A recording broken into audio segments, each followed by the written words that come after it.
How do you build a high-performing culture? This is Culture Architects. Candid conversations with extraordinary leaders sharing their biggest successes, failures, and lessons learned on their culture journeys. Here's David J. Friedman. At Culture Architects, we love bringing together people with varying perspectives on what culture really means, how it's built, how it's sustained, and even how it shows up in everyday work. Today, I'm really excited to chat with Ann Melinger. Ann's the CEO of Bink, a firm that helps organizations to define their culture and communicate it in clear, practical ways. Ann's background in internal communications gives her a deep understanding of how messages, behaviors, and shared experiences all come together to create a company's identity. Her company was founded in 2008 by Liz Childs Kelly, with Ann taking over the reins as owner and CEO back in 2015.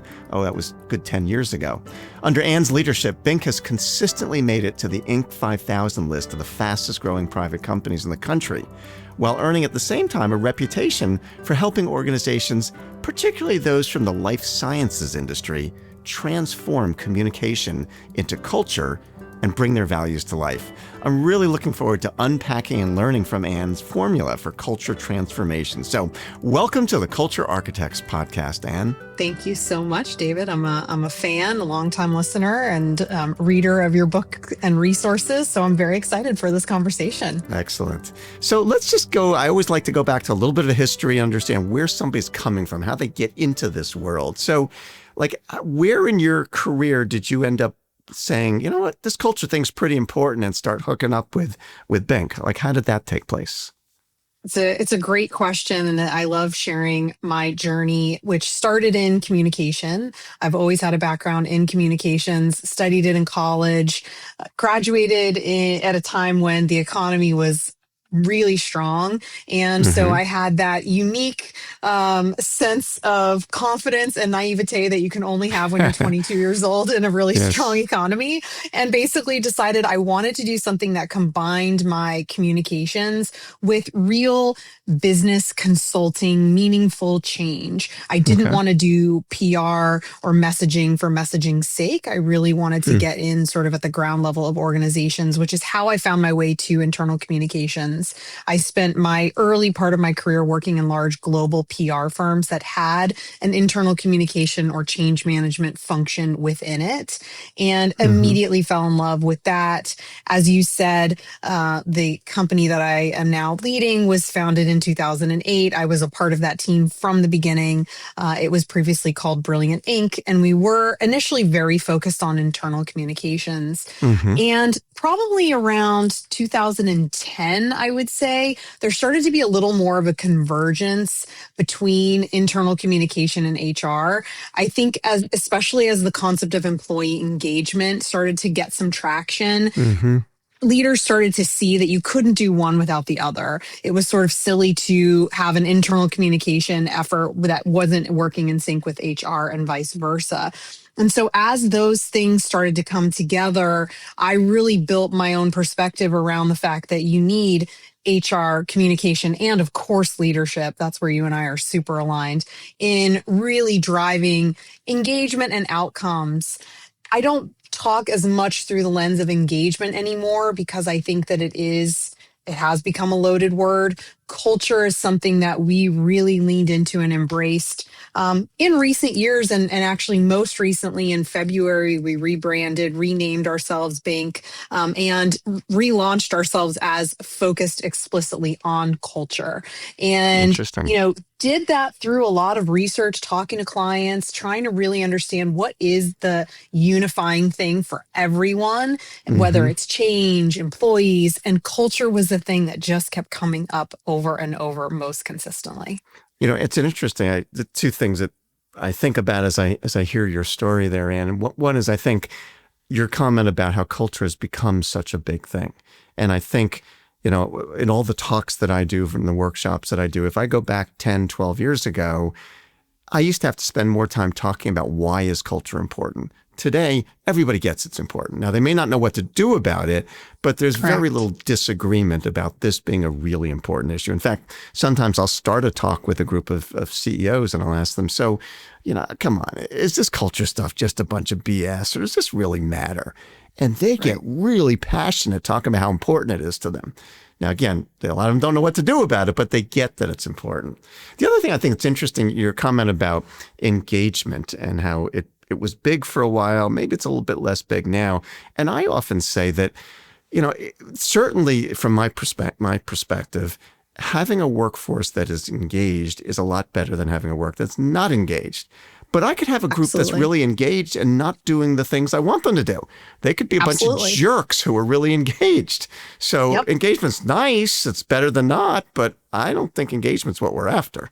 We want people operating in a certain way, which is really culture. Absolutely. And engagement can come and go, right? And engagement can be driven largely by what's going on in an employee's personal life and experience. I might show up to work one day feeling super disengaged, and it could have absolutely nothing to do with what the company is doing or saying or what I'm doing there. Good so point. I think it's important to focus on the things that we can control and the things that we can be intentional about, and culture is certainly that. Yeah. So an obvious place for us to maybe kick off some of this is, you get culture is important. I get culture is important. This is the Culture Architects podcast where we talk about being purposeful about culture. Well, there's not a lot of agreement about, or maybe said another way, there's a lot of confusion about, well, what the heck is culture? So as you think about that, and as you've in your organization started to refocus yourself, as you described, specifically on culture, tell me about how would you define culture? What is it? What isn't it to you? Absolutely. I think it is useful to start a bit talking about what it's not. To your point, I think people understand that it's important, but we're not all fully aligned on what we mean by it. I do think a lot of people feel like it's just a vibe. I think people think it's programs and perks, but you and I know there's plenty of companies out there that have very robust programs and perks and terribly toxic cultures. Yes. Another way that people talk about it that actually really does resonate with me is it's what shows up in moments of pressure. A lot of times you hear people say, your true character really shows up when you're in a crisis. And I think that that's true of culture. Culture is there on your best day, but it is most there on your worst day. And I think seeing how companies deal when they're under pressure, when they're falling short on expectations, that's when the true culture shows up. But to be explicit, the way that we talk about it within Bink, we often use the structure of a compass. I'm big on visuals. They help me remember things. And so in our culture compass, we have at the North Star position is values. I think that's a place where you and I are very aligned. Right off of that is behaviors. You can't have one without the other. Beliefs, so sort of the grounding components of the organization, the vision and mission, the purpose, and then experiences. And I think that's the one that a lot of times people tend to overlook or forget about is it's really about what are people experiencing day in and day out working with your organization. So to me, culture is really comprised of those four components. Yeah. It's when you mentioned that, culture is what shows up in times of pressure.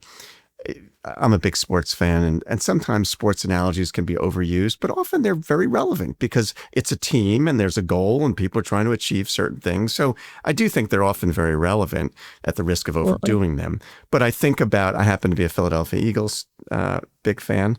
I saw the Jets actually won a game for once, and it was great to destroy the Giants. For those that are listening, we're recording this the day after the Eagles destroyed the Giants, which was a lot of fun. No comment. But, no comment. I will say that my point in all of that was that the Eagles talk a lot about, you're going to have bad days and you're going to have times where the game doesn't go well, where the team's not playing well.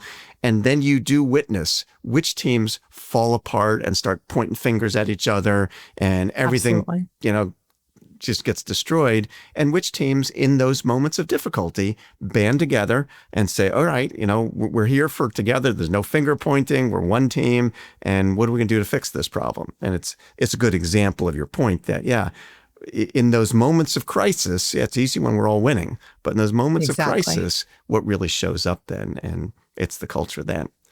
So let's talk a little bit about I understand a little bit from your background, but maybe I don't have a full understanding of to what extent do you think culture should be, I'm not going to say is, I'm going to say should be driven by leadership versus the front lines, or both, or a little of each? Or tell me about your perspective on that. Absolutely. I definitely think it has to be driven by leadership from the perspective of primarily modeling. You Mm-hmm. have to have leadership aligned around who are we and where do we want to go, so that leaders are modeling that. And Mm-hmm. it has to happen. I think you and I are very aligned on this. It has to happen at the very top. It has to be believed, driven by, modeled by the CEO. And from there, it has to be very clearly understood by all of the CEO's direct reports, because if the alignment doesn't exist in that Mm-hmm. C-suite, the trickle down effects are felt throughout the organization. But I said earlier, and I really believe this, it is a trifecta in my Mm-hmm. perspective. You have to have leadership at the top driving it, aligned around it, but you do need to have support from both HR and internal communication as the functions within the organization that really have the biggest impact on those day-to-day experiences through systems and Mm-hmm. programs and processes.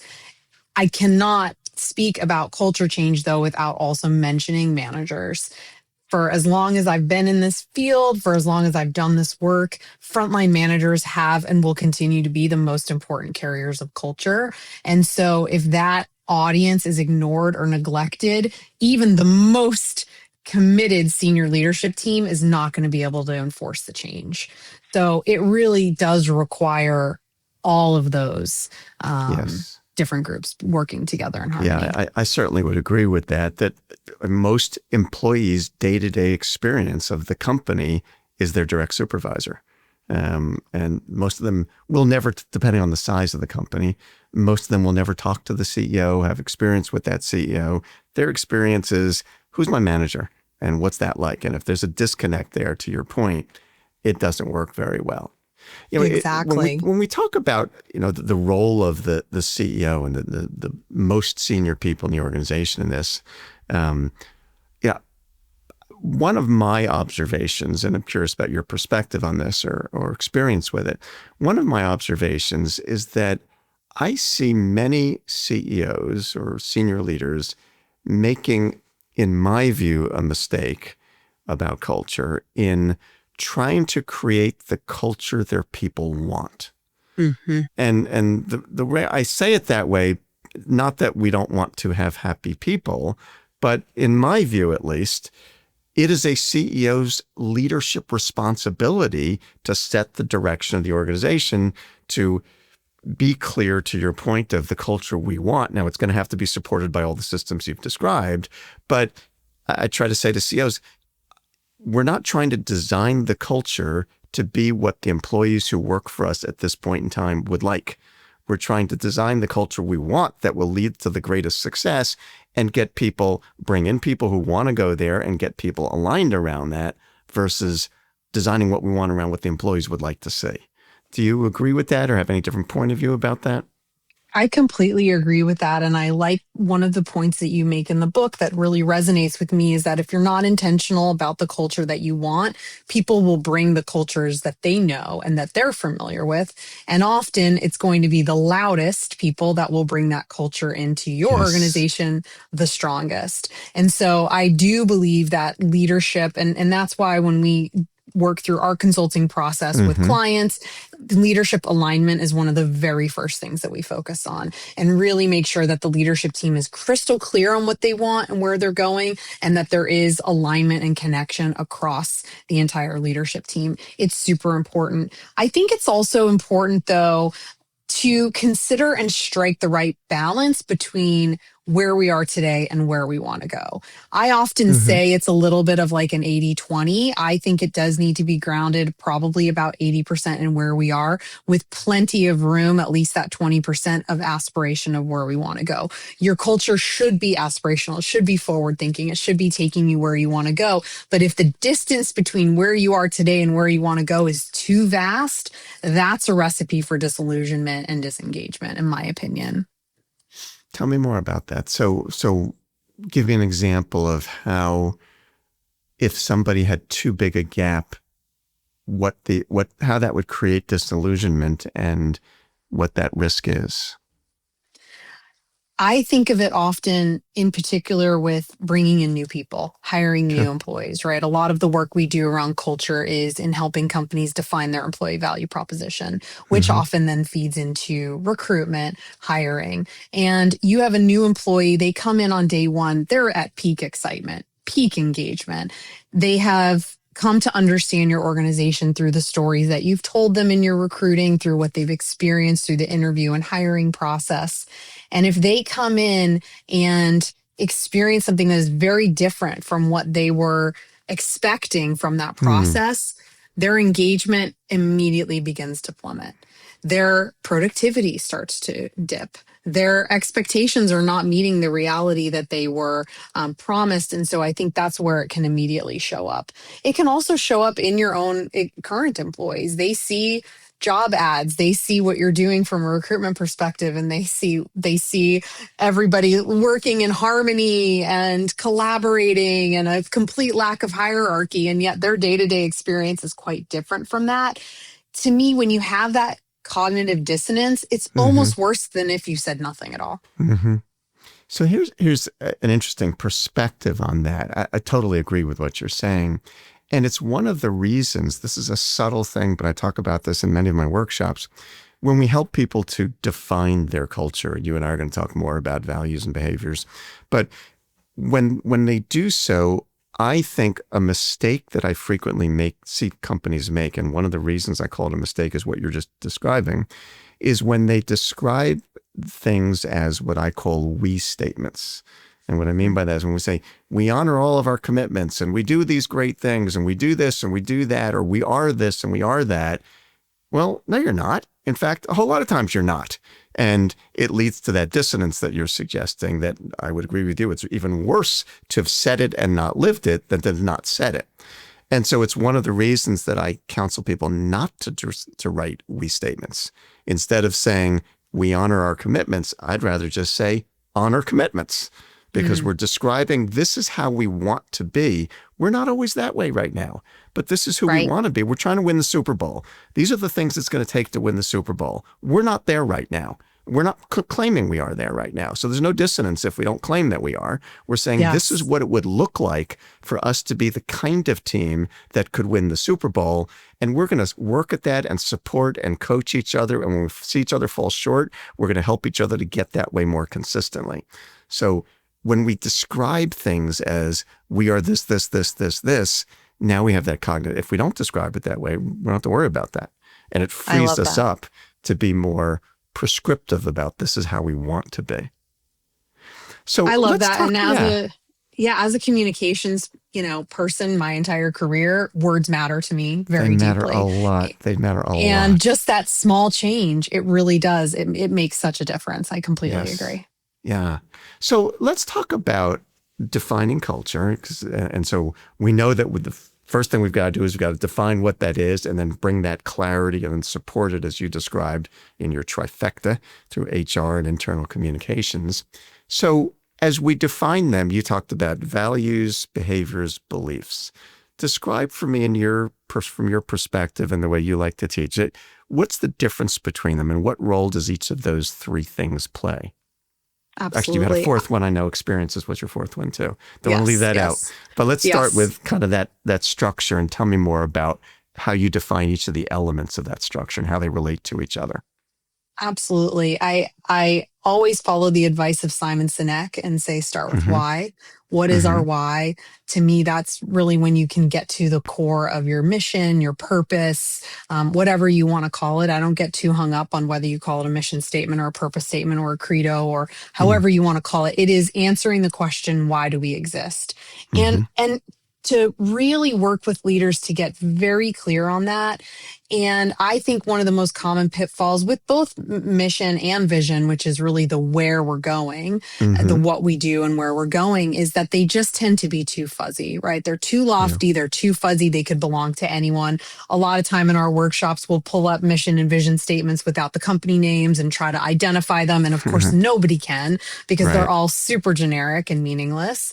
And so to really push on and ask really hard questions like, what would the world lose if your company no longer existed? That's a hard one. That really gets Yeah. leaders to stop and think and reflect. So, really getting clear on those things, starting with the why, starting with and then where we're going, that's really the vision. And then that's when you get to the values and behaviors, which is the how are we going to get there. And another thing that really resonated with me in your book is you talk about, do you have to start with values first or behaviors first? And we follow a very similar mindset. Now, sometimes companies come to us where they've already defined one or the other, and so we can pick up and plug in where they are in their process. But if we had it to do ourselves and our ideal every time, we often start with behaviors because it is so much easier to sit an executive down and say, describe to me what good looks like. Tell me a story the last time someone did something and you just thought, I want to clone that person. I want to clone that behavior. I want it happening all around the organization. Leaders can just list those out, right? Left and right, they can come up with those examples. Asking about values is just often a recipe for disaster and an invitation for just word vomit of Yes. things they've seen on posters throughout their career. There's also, and I'll come back to that, but there's also another risk of that values discussion often, and it's that so many people have been through exercises before in their previous companies or career that they felt frustrated by or felt were kind of useless or meaningless. And so if you start talking about that, they often feel like, oh, not another one of those conversations. This is just a waste of time that we're going to write up some fancy stuff and then we'll go back to work and do real work after this is done. Yes. So you're speaking into an audience that often has had previous negative experiences with that. Absolutely. So as we define those behaviors, tell me why, and I ask this with real curiosity, not with a point of view that I'm trying to promote. But Sure. Okay, you've got your behaviors nailed down. Why do we need to define the values? I think it's a really great question, and it really got me thinking. And it's been an interesting experience to read your book and then read. I don't know if you follow Brene Brown, but I her do. new book that just came out. I And was she listening talks. to a podcast of hers recently. She was talking about her whole stuff on values. And Yes. as I listened to that, I thought, well, I don't know if I agree entirely, but go ahead. It's an interesting, Yes. it's been an interesting exercise to think through, do we need values? Some people say you don't even need values, you just need valued behaviors Yes. versus the actual word of values. And I think this goes back to the idea that sometimes words and frameworks, they start to lose their meaning and their impact because how much they've been abused. Yes. I don't know if Yes. I don't know if you ever watched the show on Apple TV, Severance, but it was one of my Didn't. favorites. And it's a great show. It's very futuristic and it's all about the workplace. And all over this very screwed up workplace, they have posters everywhere proclaiming different values that are in stark contrast to the very toxic situation that people are working in. And so I think you're right. People bring in these perspectives of you got to have values, you have to have them. If we don't have them, and if we don't have certain words in them, then we're basically saying that this is okay.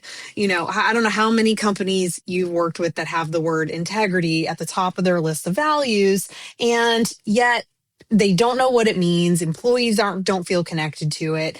So, do you need values? It's such an interesting question. Like I said, I am a big fan of frameworks, and I do think that we all have personal values that we bring to work. And I think seeing and understanding a company through the lens of values can be helpful. But I really do think that the behaviors matter more than anything. One thing that Brene Brown has said that you probably heard in that podcast episode is that she estimates only about 10% of companies actually translate their values into value behaviors, which sounded kind of shockingly low to me. I was curious if that's similar to what you've seen. If I were to just randomly guess at what I see, I might put it more like 25%, but it's still, it's well less than half. It's Most definitely have, less than and half. I would say as well that sometimes what they call values, I might call a behavior too. So sometimes True. they're calling it a value, but it really is a behavior. There's a True. mix of things.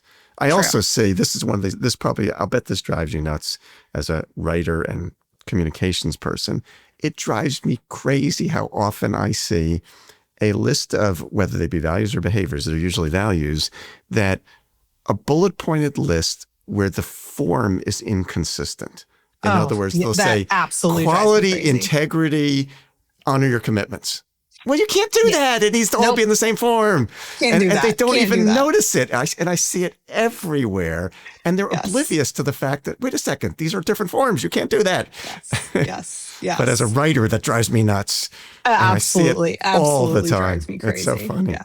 Well, Yeah. it's just an interesting, thought-provoking question of whether we need the values or not. And as I've thought about that and even challenged my own thinking about that, we obviously have values. So it's not a question of whether we have them or not. Our behaviors are driven by our values. The question that I grapple with in my own mind is, yes, I have them. So why is it necessary or helpful to articulate them? They're still there. What I really want to do is I want the people to do the behaviors that we've identified that lead to success.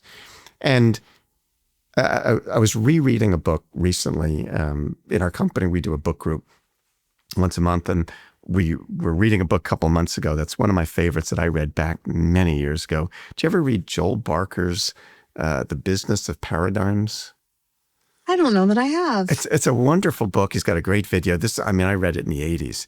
And so some of his examples are a little bit dated, but the point he makes is that we all have paradigms for how we see the world. And when we have and it's not possible to not have a paradigm. We all will. It's just recognizing that something is a paradigm. It's not the truth. It's just the paradigm or the lens through which I'm seeing something. And the lens through which we look at something or the paradigm often causes us to block out other points of view. Like we even change data to fit the paradigm that we already believe is true, which is fascinating. And we know that from lots of different studies. And as I was rereading that book and thinking about that, I was thinking about the paradigm that nearly the entire world has accepted, that you have to have vision, mission, values. This is how you do it. Vision, mission, values. And like talking about it, like for when I say to somebody, do you really? That like some people, it fries their brain. They just cannot possibly imagine a world in which somebody said to me, it is not necessary to identify your core values, because the whole world has said one of the most important things you have to do as a company is to articulate your core values. Every writer, every author, everybody says that's what you have to do. And it's just a paradigm. And if you let go of that paradigm and just ask the question, is that really true? Maybe it is. It might be, but maybe it's not true. Maybe it's actually not necessary. And it just like shakes people's world to even think of a possibility that it might be the case that I don't need to do that. And some people they really grapple with that thought. And I think about that a lot as well. Like, is that really true? But I don't know. I just have found in my experience, it's not that there's anything wrong with having them, but I think in my own company. So we have as you know, I call them fundamentals, and we practice them religiously every single day. They live in our people. We have never defined a set of core values. And if I ask myself, if I go back to your question about defining your purpose and saying, well, where would the world be without it? I ask myself, so what am I missing? What am I not able to do in my company, or what am I missing in my company? What hindrance am I having because I've never articulated a set of core values? And I can't think of one. I can't think of like, what is it that I'm shortchanging the company in some way because we haven't, and I can't come up with one. And so it leads you to think, well, okay, is that really necessary? And it's an interesting question. It's a very interesting question. And I think ultimately it's just important to ask the question. The answer is going to be different for every organization. And as a careers long consultant, I see every company is different. Every organizational DNA is a little bit different. Not every company needs to have a mission, a vision, and values and behaviors. There does need to be a clear answer to the question, who are we? Why do we exist? Where are we going? And how will we get there?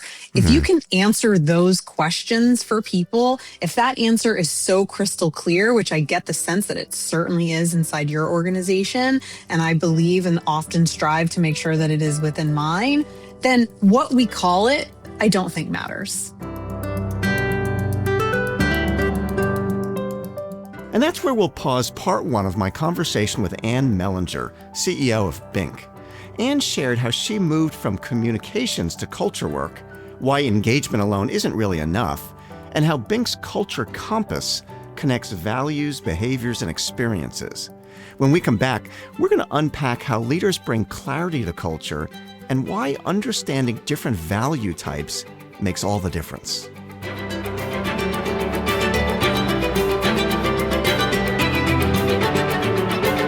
This has been Culture Architects with David J. Friedman. Join us next time for more insights and wisdom from great leaders in all walks of life. To book David for your next event or to learn more about his writing, speaking, or consulting, go to davidjfriedman.com. Culture Architects with David J. Friedman is a production of CultureWise.